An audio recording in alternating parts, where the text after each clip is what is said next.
At a bustling railway station in a city lived a beggar. He sustained himself by pleading for alms from passengers on the trains that came and went.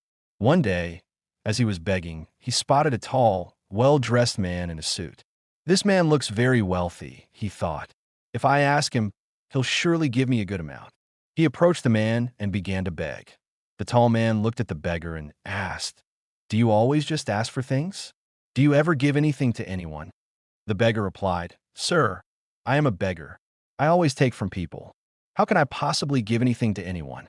The tall man stated, "If you can't give anything, then you have no right to ask.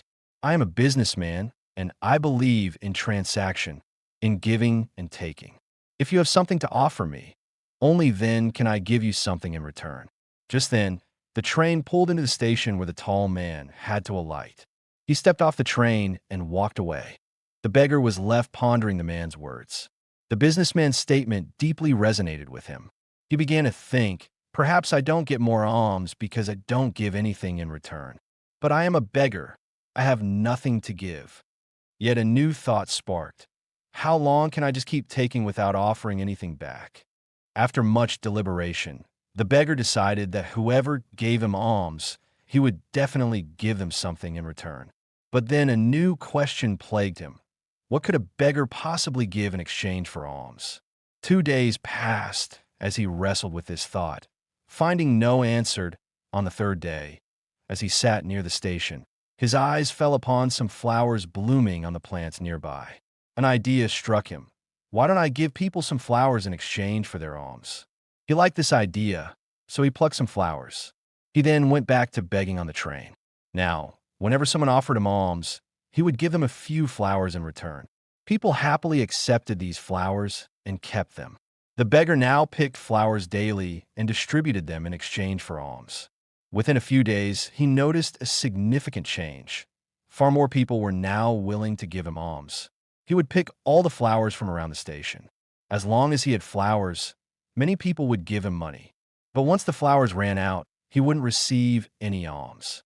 This pattern continued day after day. One day, while begging, he saw the same tall man sitting on the train, the very man who had inspired him to give flowers in return for alms. He quickly went up to the man and, holding out his hand, said, "Today, I have some flowers to offer you. Please give me alms, and in return, I will give you these flowers." The tall man gave him some money as alms, and the beggar offered him a few flowers. The man was delighted. "Wow, this is fantastic," he exclaimed. "Today, you have become a businessman just like me." Saying this, he took the flowers and alighted at his station. However, the tall man's words once again resonated deeply with the beggar. He kept replaying the man's phrase in his mind and felt an immense surge of happiness. His eyes began to sparkle. He felt as though he had discovered the key to success, a way to transform his life. He immediately got off the train and, filled with excitement, looked up at the sky and shouted loudly, "I'm not a beggar. I'm a businessman. I can become like that tall man. I can become wealthy." People who saw him thought he had gone mad. From the very next day, that beggar was never seen at that station again. 6 months later, two well-dressed men, in suits and boots, were traveling on the same train at that very station. They recognized each other.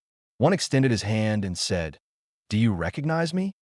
The other man replied, "No, I don't believe we've met before." The first man smiled. "No, think hard. This isn't our first meeting, it's our third." The second man looked puzzled. "I don't recall. When did we meet before?" The first man chuckled. "We met twice before, right on this train.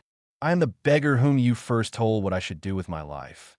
And then, in our second meeting, you told me who I truly was." The second man smiled, astounded. "Oh, now I remember. You're that beggar I once refused to give alms to, and then later bought flowers from. But what are you doing now, dressed like this, and where are you going?" The first man replied, "Yes, I was that beggar. But today, I am a major flower merchant, traveling to another city for business."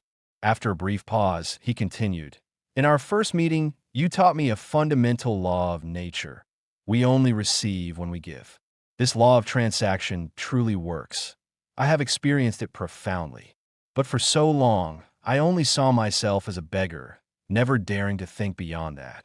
Then, in our second meeting, you told me I had become a businessman.